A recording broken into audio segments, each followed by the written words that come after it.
prirent donc le corps de Jésus et l'enveloppèrent de bandes avec des aromates, comme c'est la coutume d'ensevelir chez les Juifs. Or, il y avait un jardin dans le lieu où Jésus avait été crucifié. Et dans le jardin, un sépulcre neuf, où personne encore n'avait été mis. Ce fut là qu'ils déposèrent Jésus, à cause de la préparation des Juifs, parce que le sépulcre était proche.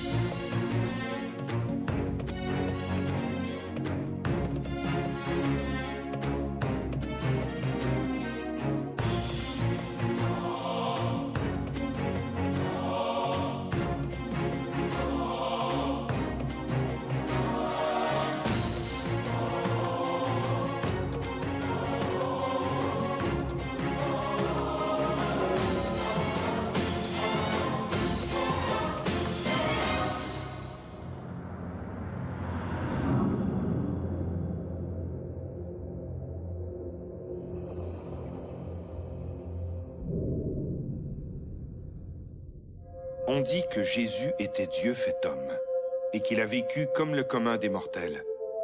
Mais dans ce cas, qu'est-il advenu de son corps? Lors de la résurrection, la Bible raconte qu'il serait revenu d'entre les morts. Des historiens remettent en question cette interprétation littérale des évangiles. Certains soutiennent même que ses restes seraient inhumés quelque part. Mais où?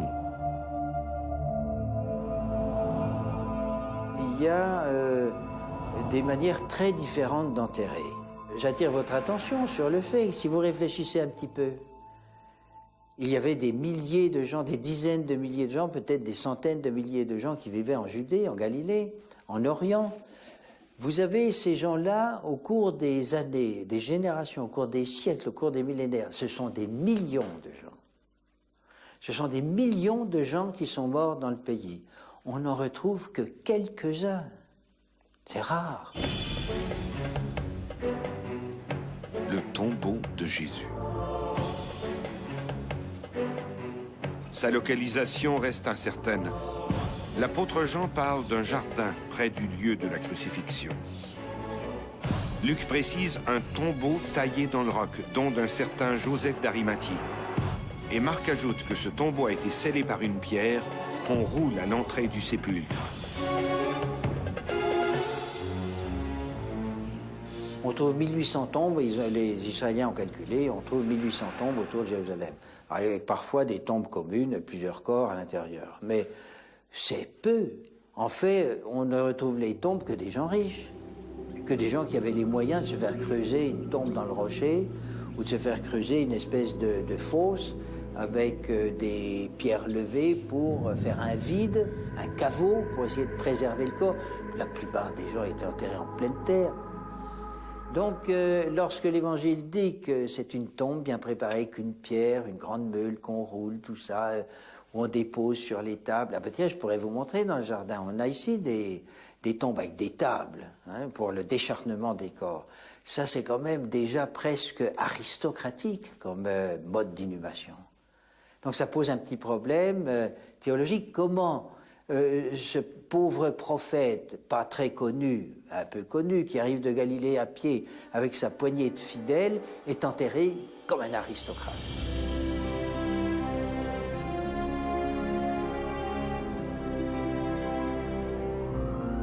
Jérusalem a été le théâtre de la Passion du Christ.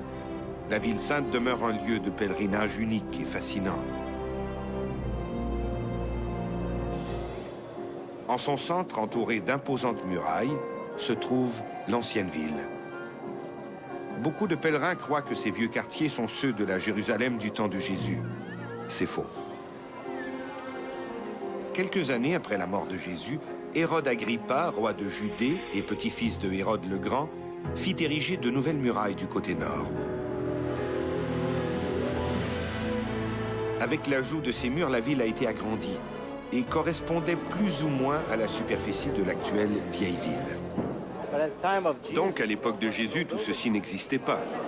C'est bien ça. Ce passage était à l'extérieur de l'enceinte de Jérusalem. Exactement.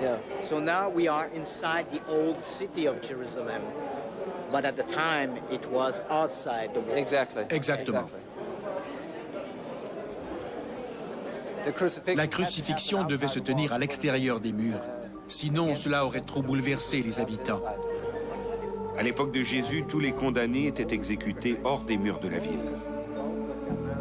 En ces lieux, Jésus, après avoir été arrêté, fut amené devant Pilate, qui, cédant à la pression populaire, le condamna à être crucifié. Jésus fut aussitôt conduit hors du prétoire. On croit qu'il aurait remonté la Via Dolorosa, littéralement le chemin de la douleur, jusqu'au lieu de sa crucifixion. Chaque année, des milliers de pèlerins se rendent à Jérusalem pour marcher dans les pas de Jésus. C'est un moment très spécial pour les pèlerins lorsqu'ils viennent ici, au Temple. Car pour les chrétiens, c'est le centre de prière le plus sacré sur Terre. C'est l'endroit où le Christ a versé son sang pour nous. Et plus important encore, où il est ressuscité d'entre les morts. Qui était ce Jésus de Nazareth pour se mériter un châtiment si impitoyable? Il est un prophète qui dit aux gens ce qu'il ne faut pas dire, mais que certains aiment entendre dire. Bon, c'est un provincial de la Galilée. Hein. La Galilée, c'est la province, comme au Québec, on est loin de la capitale. À Jérusalem, il y a toute l'intelligentsia, il y a le pouvoir politique, le pouvoir religieux. Bon, le Galiléen, il arrive à pied sur les routes avec ses quelques disciples. Et il entre dans Jérusalem, il est assez surpris de la splendeur des grands bâtiments et en particulier du temple qui là domine la ville et avec une ville à la grecque, etc. Donc, moi je préfère dire que le Jésus qui arrive à Jérusalem, avant qu'il n'insulte tout le monde ou à peu près, personne ne le regarde. Et il est un prophète. Il dit aux gens ce qu'il ne faut pas dire ou ce qu'ils n'aiment pas entendre dire. Et à ce moment-là, les gens commencent à dire « mais qui est-il » Et comme il dit des choses extrêmement graves, alors les gens s'arrêtent et disent « il dit vrai » et les autres disent « c'est un menteur ».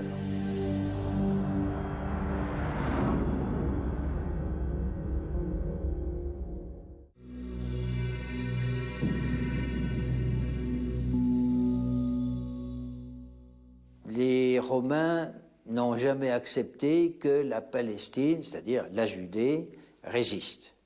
La Judée a dit, les Romains, on n'en veut pas dehors, nous avons notre pays, notre religion, notre culture, les Romains, on n'en veut pas. Effectivement, on ne peut pas attendre des soldats romains que ce soit des officiers très distingués, des hommes de troupes policés. C'était des mercenaires avec des langues différentes, des mœurs différentes, ils venaient de pays différents, donc c'est un peu un melting pot. Donc l'armée romaine, elle n'est pas très présente. Hein, elle est là, c'est-à-dire comme il y a quand même un gouvernement judéen en place, les Romains sont derrière en disant, écoutez, c'est un peu comme l'Irak aujourd'hui, avec une guerre moins forte, moins brutale, mais quand même c'était une guerre larvée. Et les gens du pays ne voulaient pas de l'occupant, et l'occupant a été obligé de faire un coup de force et de détruire le pays en 70. Donc c'est dans ce climat-là de tension, de refus, de résistance que toute l'affaire du Jésus se passe.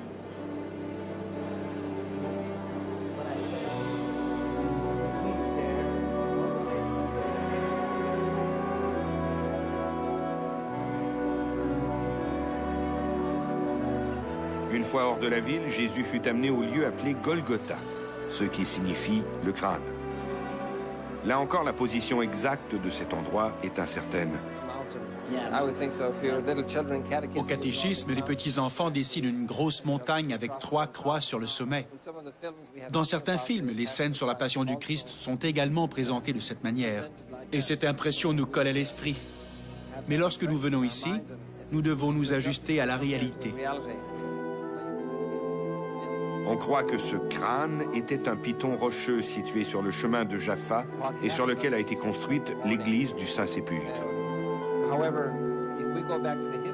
Il y a ce bâtiment sublime, construit au 7e siècle, qui est un des seuls monuments de l'Antiquité qui nous reste, avec Istanbul et Rome. Donc, tout le monde devrait venir pour admirer, quelle que soit sa religion. On devrait venir voir le rocher, juif, chrétien, musulman, il n'y a pas de raison. Une prière des uns ou des autres ne veulent pas user le rocher. L'église du Saint-Sépulcre est le site touristique le plus populaire de Jérusalem.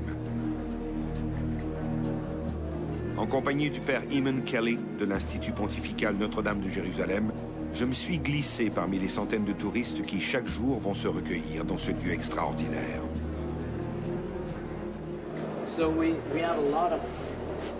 À l'époque de la Pâque, les lieux saints dont le Saint-Sépulcre sont particulièrement achalandés par les fidèles et les différentes communautés religieuses.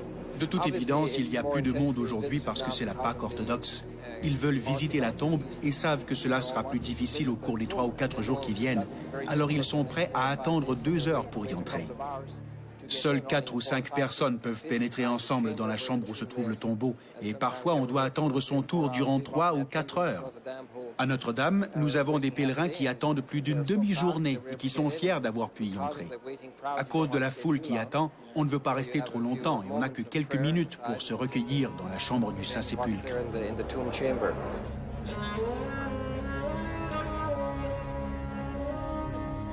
Pendant des siècles, les chrétiens de Jérusalem ont commémoré ces lieux comme étant ceux de la Passion. À quelques mètres de ce rocher se trouvait jadis une cavité creusée dans le roc. Une caverne qui, toujours selon la tradition, était ce sépulcre où Jésus aurait été déposé, avant de ressusciter. Cette cavité est aujourd'hui au centre de l'église du Saint-Sépulcre. C'est l'Anastasis. C'est au milieu de cette rotonde que se trouve l'édicule abritant la tombe de Jésus et la chapelle de l'Ange. En pénétrant dans cette petite structure, il est difficile d'imaginer que tout son intérieur était jadis une tombe creusée dans le roc. Le vestibule appelé la chapelle de l'Ange est l'endroit où un messager serait apparu à Marie et à Marie-Madeleine pour leur annoncer que Jésus était ressuscité. Ce lieu se nomme la chapelle de l'Ange, en référence au récit biblique qui évoque la présence de 2 anges lors de la visite matinale des femmes. Ce sont ces anges qui leur auraient demandé « Pourquoi cherchez-vous le vivant parmi les morts ?» Cette chapelle commémore ce segment précis des évangiles.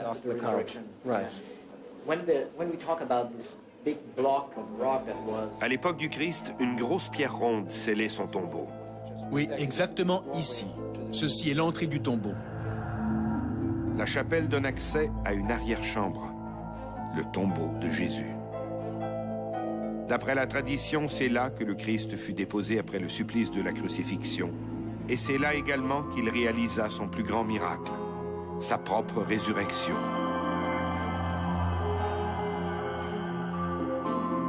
En se dirigeant vers la partie sud de l'église, principal secteur des Grecs orthodoxes, nous débouchons sur l'endroit le plus richement décoré de tout le complexe du Saint-Sépulcre. Une plateforme en verre recouvre un rocher que l'on croit être le Golgotha. Au centre de cette vitrine, un petit autel a été aménagé sous lequel se trouve une dalle de marbre percée d'un trou d'à peu près 15 cm de diamètre. En se glissant sous l'autel, il est possible de placer sa main dans l'ouverture et de toucher une fracture sur le rocher. À en croire la tradition, c'est à cet endroit que la croix du Christ aurait été plantée.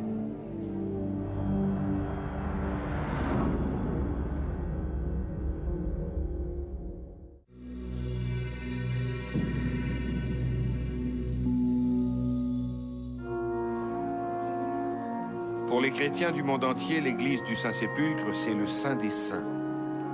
Mais comment être sûr de l'authenticité des lieux? Il est certain que l'endroit a toujours été nimbé d'une aura de sainteté. D'abord, il y avait probablement une construction d'origine chrétienne ici, vers le IIe siècle. En 134 survient le soulèvement de Bar Kokhba. donc grosso modo une centaine d'années après la mort du Christ. Les Romains n'ont pas apprécié du tout et l'empereur Hadrien a vraiment défiguré Jérusalem. On rapporte qu'il a construit un temple à Jupiter dans la zone du rocher du Dôme. On peut imaginer quelle insulte l'érection d'un temple dédié à Jupiter a pu représenter pour les Juifs. Par la suite, il aurait fait construire un temple à Vénus, ici même, sur le site du tombeau du Christ. En faisant cela, Hadrien devait croire qu'il allait éradiquer ses souvenirs de la mémoire collective. Mais 200 ans plus tard, l'empereur Constantin allait inaugurer une nouvelle ère. Il y avait quand même des indications très claires de l'endroit où se trouvait le tombeau.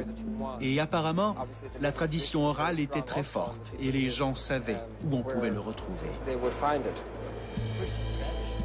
Cette volonté de l'Empire de Rome d'en interdire l'accès en y construisant un temple montre l'importance que ces lieux avaient aux yeux des chrétiens. Qui plus est, l'endroit correspond à la description qu'en font les évangiles, jumelée aux connaissances archéologiques que nous avons de l'ancienne Jérusalem. Mais l'église du Saint-Sépulcre n'est pas le seul candidat en lice. À Jérusalem même, on cite deux endroits distincts pour situer le tombeau du Christ. Les deux sites ne se ressemblent en rien? La différence entre les deux est énorme. La tombe du jardin ressemble à ce que devait être la Seine il y a 2000 ans. C'est un site qui a été très peu modifié, avec des sépultures que les archéologues font remonter à plusieurs centaines d'années avant Jésus-Christ. Qui plus est, avec les jardins et l'ambiance qui les enveloppe, ce lieu rend plus facile la compréhension des passages de la Bible qui nous décrivent ce qui s'est passé au matin du dimanche de Pâques.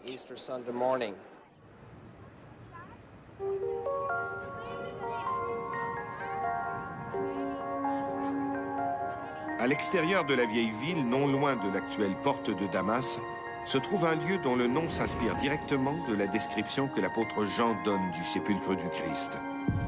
La tombe du jardin, un endroit magnifique, une oasis de paix au milieu du tumulte de Jérusalem. Des fouilles archéologiques menées dans les années 1970 confirment qu'il s'agit d'une sépulture chrétienne du 1er siècle. L'intérieur du sépulcre est sans doute plus proche de l'image que nous nous faisons traditionnellement de la tombe de Jésus que celle visible dans l'église du Saint-Sépulcre. La tombe est formée de deux espaces distincts, l'un pour la préparation du corps et l'autre pour son repos. Alors, à l'époque de Jésus, la façon la plus courante d'enterrer les morts se déroulait en deux temps.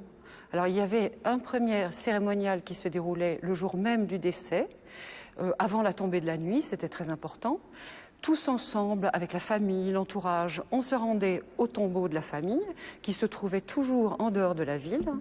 Et là, on déposait le corps dans une salle qui était creusée dans le rocher, et dans laquelle étaient percées des niches en longueur. Donc on déposait le cadavre sur cette niche, et alors on récitait des prières, on frottait le corps avec des herbes aromatiques, et enfin on l'emballait dans un grand linceul qui était un grand drap de lin la plupart du temps. Et alors là, on laissait le corps dans cette tombe pendant 1 an environ, le temps que les chairs se décomposent et que les os soient bien propres. Et à ce moment-là, la famille revenait et se déroulait une nouvelle cérémonie au cours duquel on rassemblait les os et on les déposait dans une sorte de petit coffret en pierre que l'on appelle un ossuaire. Même si la tombe du jardin est plus proche de l'image idéalisée que nous nous faisons du sépulcre du Christ, les historiens restent très sceptiques quant à sa candidature. Leur principal argument est l'absence de tradition chrétienne associée à ces lieux. Mais tradition n'est pas forcément garante de réalité historique. En 2007, un documentaire intitulé « The Lost Tomb of Jesus » est présenté à la télévision américaine. Le document a été produit par nul autre que le cinéaste James Cameron, Monsieur Titanic en personne. On y apprend qu'en 1980, lors de travaux d'excavation dans le quartier de Talpiot Est, une banlieue de Jérusalem, des ouvriers ont découvert une tombe juive datant du 1er siècle. Alors comme souvent, ce tombeau a été découvert à la faveur de travaux qui n'ont rien d'archéologique. Un bulldozer en train de construire un immeuble heurte le sommet de la tombe. À ce moment-là, tout s'arrête. On fait venir les autorités du département archéologique et à ce moment-là, une fouille a été ordonnée. Les archéologues fouillent et ils trouvent une tombe tout à fait classique et courante des sépultures de cette époque. C'est une chambre funéraire qui a été entaillée dans le rocher à flanc de coteau et dans lesquelles on a creusé des niches. Alors, il y a des niches en longueur qu'on appelle des loculi, et il y a des niches en largeur qui s'appellent des arcosoliums.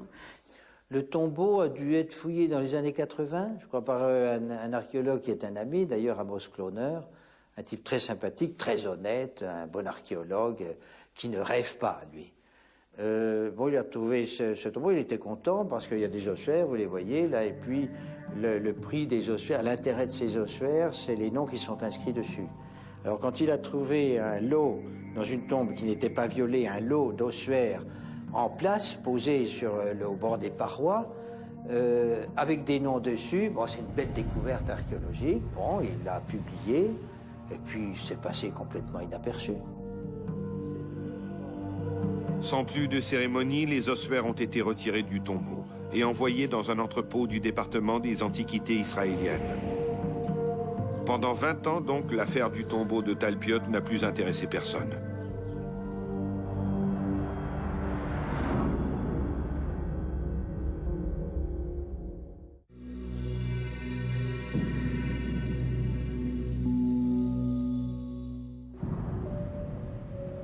Dans le cas du tombeau de Talpiot, on a découvert 10 de ces ossuaires. 6 d'entre eux portaient les noms des défunts, ce qui est peu courant, dont celui de Yeshua bar Yehoseph, Jésus, fils de Joseph. Les 5 autres ossuaires identifiés portaient également des noms très significatifs pour les chrétiens.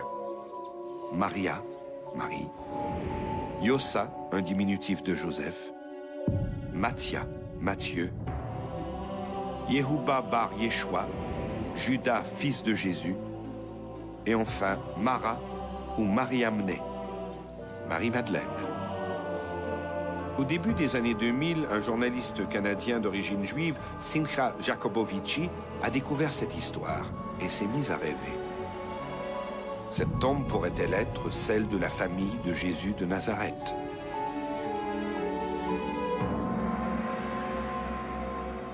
Dans l'Antiquité, en tout cas, on ne compte pas sur des traces matérielles pour prouver l'existence d'un personnage.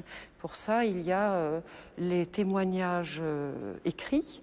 Et dans le cas de Jésus, ces témoignages ne manquent pas, à la fois par les sources chrétiennes, mais aussi dans les sources latines, qui les recoupent de façon assez sûre. Des traces matérielles, on en laisse tous, mais elles disparaissent avec le temps. Et puis, combien même en subsiste-t-il? Bien malin à celui qui est capable de les reconnaître. Pour pouvoir les reconnaître, qu'est-ce qu'il faut? Il faut qu'une inscription tout à fait explicite et exclusive désigne son auteur. Alors, si on prend par exemple Jésus, eh bien l'inscription sur un ossuaire du nom de Jésus, fils de Joseph, eh bien, ça ne renvoie pas nécessairement et exclusivement à Jésus de Nazareth, puisque des centaines de personnes pouvaient porter ce nom-là à l'époque. Dans le documentaire The Lost Tomb of Jesus et dans le livre éponyme qui a suivi, Jacobovici fait intervenir la statistique pour prouver que le tombeau de Talpiot est bien celui de la famille de Jésus. Quelles sont les chances, questionne-t-il, de retrouver dans un même tombeau les noms de Joseph, Marie, Marie-Madeleine et d'un Jésus, fils de Joseph? En fait, les épigraphistes, ceux qui sont chargés de lire les anciennes écritures, ne sont pas d'accord sur la lecture des noms. C'est possible que ce soit un Jésus, c'est possible que ce soit un Judas, c'est possible que ce soit une Marie-Madeleine, mais ce n'est pas encore prouvé. Vous savez, lire tous ces noms, c'est quand même complexe. Habilement présenté dans le documentaire The Lost Tomb of Jesus, les découvertes et les spéculations de Jacobovici ont eu l'effet d'une bombe dans les milieux archéologiques. Soudain, on en fait un événement médiatique avec une petite odeur commerciale qui nous a découragés immédiatement. On a commencé par se demander pourquoi, à l'époque, les archéologues du département des Antiquités israéliennes n'avaient pas été frappés par cette série de noms bibliques. Comment une telle découverte a-t-elle pu échapper aux archéologues israéliens? Jésus est une forme, la forme hébraïque, c'est Yoshua. Yoshua, c'est Josué. Donc, alors, ça nous renvoie à la Bible, au livre de Josué, comme Josué est celui qui a conquis, ou qui aurait conquis la Palestine. Donc, c'est un héros légendaire, fondateur du peuple, etc., de la nation. Donc, c'est un nom bien. On peut suspecter que les Américains ont appelé leurs enfants Lincoln, etc. Donc, c'est un nom extrêmement répandu et honorable. C'est bien de nommer son fils Jésus. Donc, des Jésus, il y en a des myriades. Donc, ce n'est pas un problème. Je peux même vous montrer, j'en ai un dans mon bureau, un couvercle d'ossuaire de la même époque qui peut être absolument contemporain de la mort du Jésus historique. Et sur le couvercle, il y a marqué Jésus.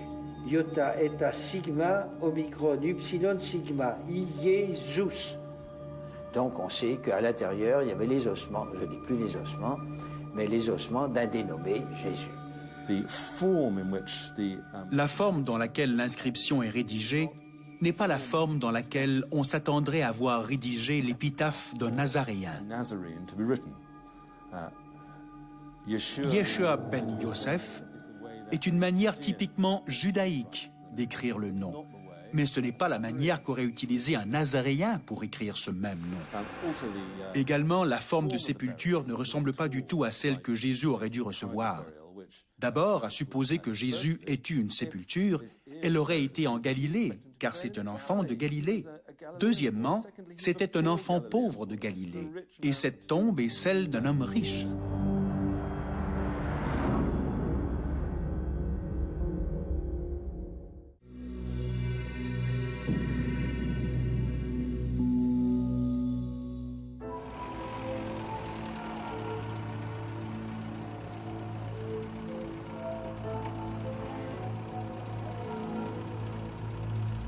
Je me suis rendu à Beth-Shemesh, à l'ouest de Jérusalem, où les responsables de l'autorité des antiquités israéliennes m'ont permis de voir, de toucher et de filmer ces ossuaires qui ont tant fait fantasmer Simcha Jacobovici. Soumise à un examen critique, l'hypothèse de Jacobovici voulant que le tombeau de Talpiot soit celui de Jésus et de sa famille ne résiste malheureusement pas à l'analyse. Les archéologues se sont dit choqués par les libertés et la méthodologie employée par Jacobovici, qualifiant au passage son documentaire de spectacle et d'archéologie fiction. Il y a eu ensuite les croyants du monde entier qui ont reproché aux journalistes de faire fi des Saintes Écritures, d'ignorer l'un des dogmes fondamentaux de l'Église chrétienne. Jésus a ressuscité au matin du 3e jour. Par conséquent, ces os ne peuvent pas avoir blanchi dans un ossuaire enfoui dans une tombe de Jérusalem. Est-ce que la découverte des os du Christ remettrait en question le mystère de la résurrection? Absolument. Si demain on déterrait les os de Jésus en Palestine, la conclusion s'imposerait d'elle-même. Le christianisme n'aurait été qu'un énorme mensonge. Le christianisme se fonde entièrement sur la résurrection du Christ. Aussi, si on en vient à découvrir ces os, le christianisme devient un mensonge que nous devons abandonner. Les saints évangiles sont muets sur beaucoup de sujets. Ce n'est pas un argument qui prouve quoi que ce soit, mais qui permet beaucoup de liberté.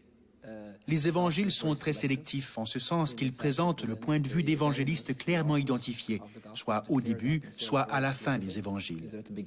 Dans l'évangile selon saint Jean, par exemple, on dit « Si nous avions rendu compte de tout, le monde détruirait les livres qui ont été écrits sur la vie du Christ. » Imaginez qu'un membre de votre famille ait été tué dans un accident et que soudainement, vous le retrouviez vivant dans votre maison.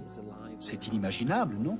Vous prendriez beaucoup de photos, mais la chose importante serait le fait que cette personne est là, bien vivante. Et c'est ça que vous célébreriez.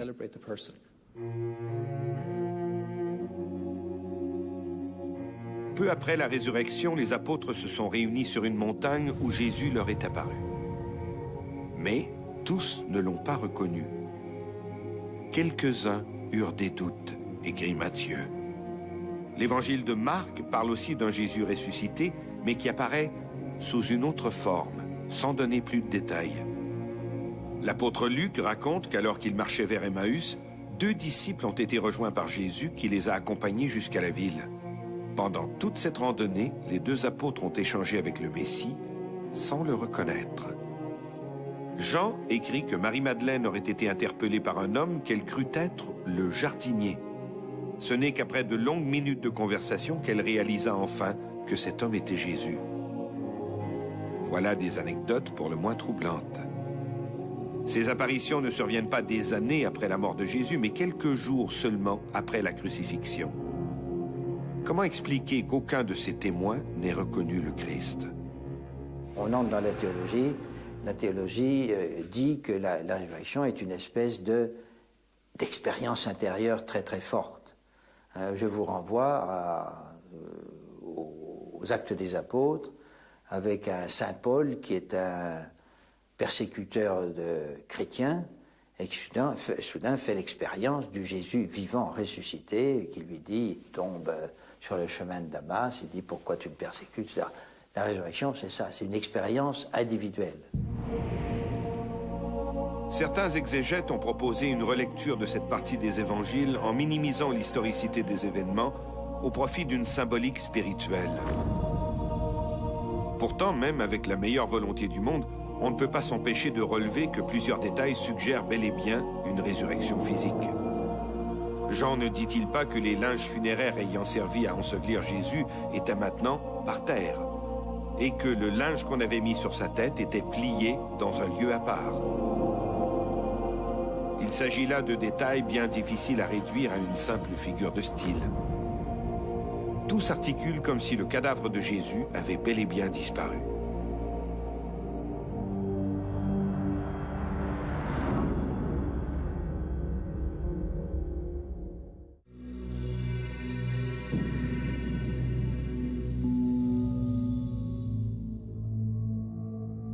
Jésus a-t-il, comme il l'avait annoncé, ressuscité d'entre les morts?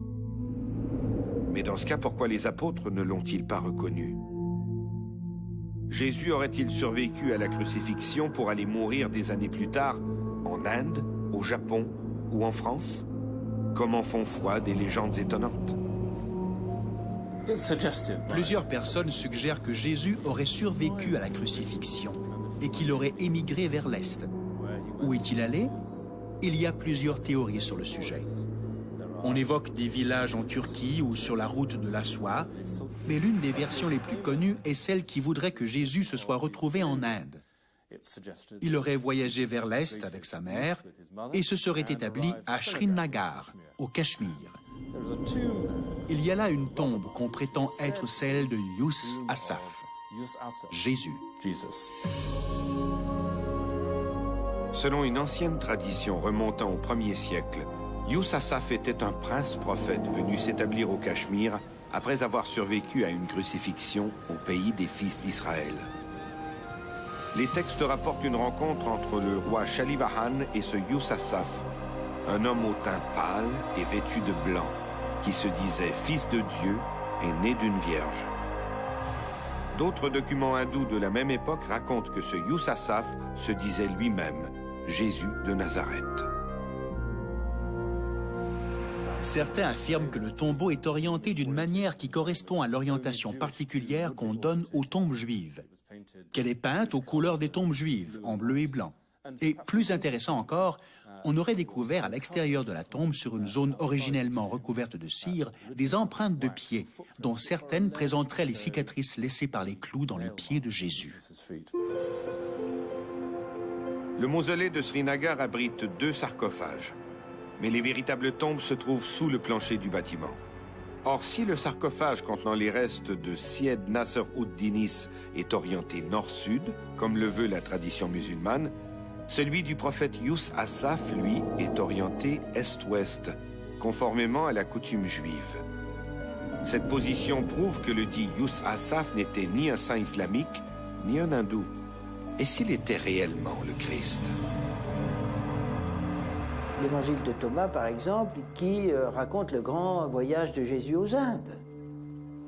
Et pourquoi? Eh bien parce que c'est un évangile écrit par les chrétiens des Indes et qui voulaient vivre que leur Jésus était venu avec eux. Les gens qui croient en la théorie d'un Jésus indien affirment qu'il y a des textes qui corroborent cette version. Par exemple, près de Srinagar, on retrouve une colonne sur laquelle une inscription réfère à une figure messianique qui serait venue en Inde. Avant que ces histoires ne soient connues, il y avait déjà une longue tradition de missionnariat dans ces régions. Ces textes qui suggèrent que Jésus était un sadhu sont probablement une tentative faite par les hindous eux-mêmes qui, inquiets du prosélytisme pratiqué par les chrétiens, ont cru que la meilleure manière de vacciner en quelque sorte leur population contre les missionnaires chrétiens était de transformer Jésus en une sorte de sadhu indien, dont l'enseignement n'apportait pas grand-chose de plus que ce que l'hindouisme leur apprenait déjà.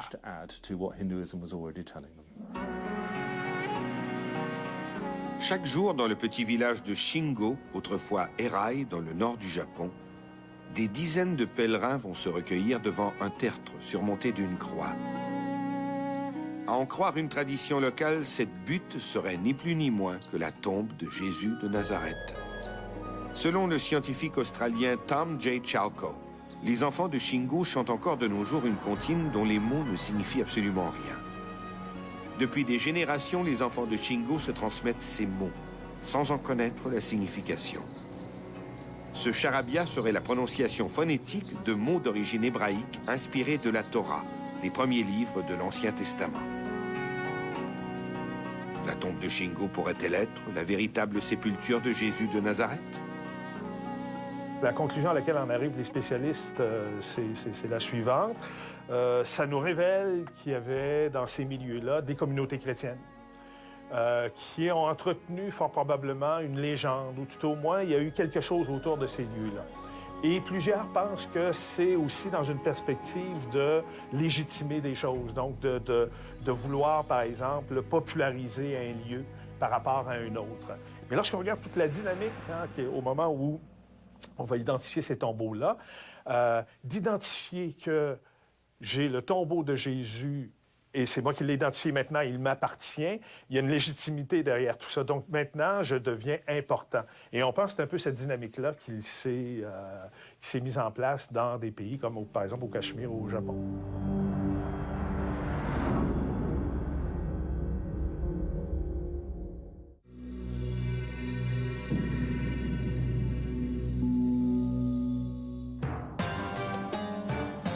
Des communautés chrétiennes au cours des siècles ont si ardemment souhaité la présence du Christ à leur côté que leur ferveur religieuse a soutenu les rumeurs et les hypothèses les plus improbables. Donc peut-être qu'on peut dire qu'on peut trouver ici ou là des tombeaux de Jésus. Et je dirais, plutôt que les Indes, il vaut mieux regarder l'Éthiopie, par exemple, où à Lalibela, les Éthiopiens pauvres et qui n'avaient pas la possibilité de faire le pèlerinage chrétien de Jérusalem, ils ont reconstitué dans les montagnes la Terre Sainte, et en particulier Jérusalem. Alors vous avez le Cédron, vous avez le Saint-Sépulcre, vous avez la maison de Caïphe, vous avez Béthanie, vous avez la tombe de Lazare, ils ont reconstitué. Eh bien vous avez au cœur d'Éthiopie, vous avez le tombeau de Jésus. Et on ne peut pas nier que les pèlerins éthiopiens qui vont à genoux au tombeau de Jésus, dans une certaine mesure, c'est là. Une autre tradition ancienne, médiévale, celle-là, veut que Jésus ait gagné la France après avoir survécu à son exécution. La légende raconte qu'il était accompagné de quelques apôtres et de son épouse, Marie-Madeleine, et qu'il se serait établi près de Rennes-le-Château. Le mystère du mariage possible entre Jésus et Marie-Madeleine et de la famille présumée qu'ils auraient pu avoir ne remet pas en question, du moins à mes yeux, ni son caractère divin, ni sa mort, ni sa résurrection. Qu'il ait été ou non marié avec Marie-Madeleine, je dirais qu'il a bien été crucifié, qu'il est bel et bien mort au calvaire et qu'il a fait ses apparitions après sa résurrection. La première étant, incidemment, réservée à l'épouse qu'il aimait dans le jardin. et que par la suite, après cette période, il est bel et bien monté au ciel. Les partisans de la théorie qui dit « Oh, Jésus était marié à Marie-Madeleine et le christianisme est un mythe » ne peuvent tout simplement pas accepter sa nature à la fois divine et humaine, ce en quoi, moi, je crois. À propos de ces légendes qui voudraient que Jésus ait vécu en Inde, que Jésus ait vécu au Japon, que Jésus ait vécu dans les recoins les plus étonnants de la planète, faisant peut-être même une 3e visite en Angleterre, comme le chante notre poète, je ne crois pas qu'il ait été où que ce soit après la crucifixion. À l'exception de ses apparitions postérieures à ses résurrections, Jésus est retourné aux côtés de son Père où, comme je dis toujours, il attend de nous accueillir, nous, ainsi que tous ceux que nous chérissons et que nous avons perdus.